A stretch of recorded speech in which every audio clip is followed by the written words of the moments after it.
The Xiaomi Pad 5 packs a whole lot into a tablet and makes an appealing case for serving you in your entertainment and productivity needs. And you know what?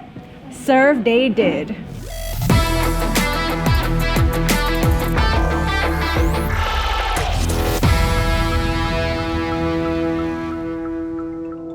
First, let's dive into the design. It comes with a flat-edge aluminium chassis with a matte plastic back, but despite that, it can still get a little smudgy. You get two color options here, which are pretty standard, cosmic grey and pearl white. At 511 grams, it's also slightly heavier compared to other popular tablets like the 2021 iPad and Samsung Galaxy Tab S7. It can be a bit heavy to hold on to for too long, so it just depends on how you usually use it. Despite its weight, its slim and pleasing build at 6.9mm thin makes it comfortable to hold on to, and it slips easily into most bags. Unlike the Pad 5 Pro, which comes with Bluetooth 5.2, the Pad 5 only comes with Bluetooth 5.0, Wi-Fi only, and no cellular connectivity. You'll have to hotspot yourself or connect to Wi-Fi in the interest of keeping costs down, otherwise you might want to opt for the Pad 5 Pro. The Pad 5 has its shining moments, aiming to deliver a higher-end experience when it comes to your entertainment. The main display has now expanded to an 11-inch wide-quad HD+ LCD display with Dolby Vision support, a wide color gamut, and boasts a 120Hz refresh rate. It's bright, even in sunlight, with vivid colors. Just keep in mind this is a static rate, so the software doesn't actually help you manage the refresh rate, and you might want to manually switch down during your productivity hours in the interest of conserving battery life. The bezels are slim, giving you more screen real estate. But while this is usually a good thing, I sometimes find it a little too slim when trying to grip it with one hand. There isn't a fingerprint reader, but you can set up Face Unlock, which is practically instant. It's common knowledge that Face Unlock is less secure than a fingerprint reader, and they do warn you of the fact beforehand. So if this is a concern, we'd suggest manually unlocking as always. The Xiaomi Pad 5 runs on a Qualcomm Snapdragon 860 and Adreno 640 with 6GB of RAM and 128GB or 256GB of storage, operating on the MIUI 12.5 for Pad.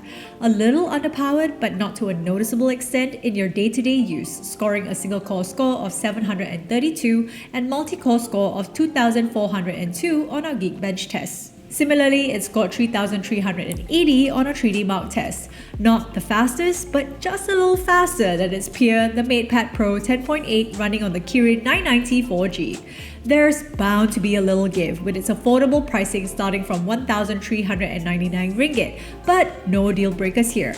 The option for bigger storage on a tablet is definitely welcome, especially if you download videos or songs for offline consumption. We weren't kidding when we say Xiaomi aims to impress when you unwind for the day. The Pad 5 features quad speakers with large speaker size of 16 by 20mm and supports Dolby Atmos.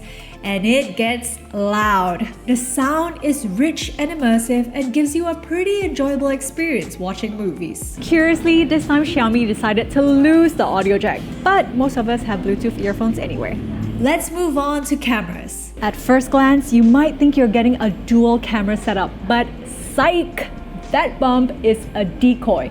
We're not really sure why they did this, but we're thinking it's because the Xiaomi Pad 5 Pro has a dual camera setup and they're just reusing the same piece. But that's okay. After all, cameras aren't really a huge consideration for a tablet because really, how awkward is it to take pictures with a tablet? So we have a single 13-megapixel camera at the back and 8-megapixel camera on the front. The camera bump protrudes quite a bit, and this can be quite noticeable when working on a flat surface, so I kind of wish it was more subtle. The front camera serves well enough for what would probably be your main use, video calls at 1080p. For video recording, it's nice that the back camera can record up to 4K at 30 frames per second. Footage has good detail for casual moments, but it's unlikely you'll be using it often anyway. Xiaomi goes big with the battery at 8,720 mAh, big enough to last you a day of casual use. It does support 33 watts fast charging, but the charger that comes in the box tops out at 22.5 watts, so you might need to buy another one if you want that full 33 watts. We have the Xiaomi Smart Pen here, but you have to purchase it separately. It doesn't come with, so just keep that extra cost in mind. But unless you use it for drawing, getting the Smart Pen may not be absolutely necessary. To get the full extent of a tablet as a productivity tool, however, you may want to consider getting the external keyboard. As much as most of us can get used to typing on a screen somewhat, arguably, it will be more conducive for long-form writing and emails, especially if you're trying to stay mobile without lugging around another laptop. At 1,399 ringgit or 449 Sing dollars, packing premium features like the 120Hz display and incredible speakers, you can't really go wrong with this versatile model if you're in the market for a tablet. If you're more used to Androids, or even if you're an Apple fan, then this is pretty much one of the better bets you can make in terms of tablets right now. Because honestly, there aren't many popular options and it's been a long while since Xiaomi's last tablet. Overall, we enjoy using Xiaomi tablets and they are affordable, so this is worth a second look. Tell us what you think in the comments below and we'll see you next time.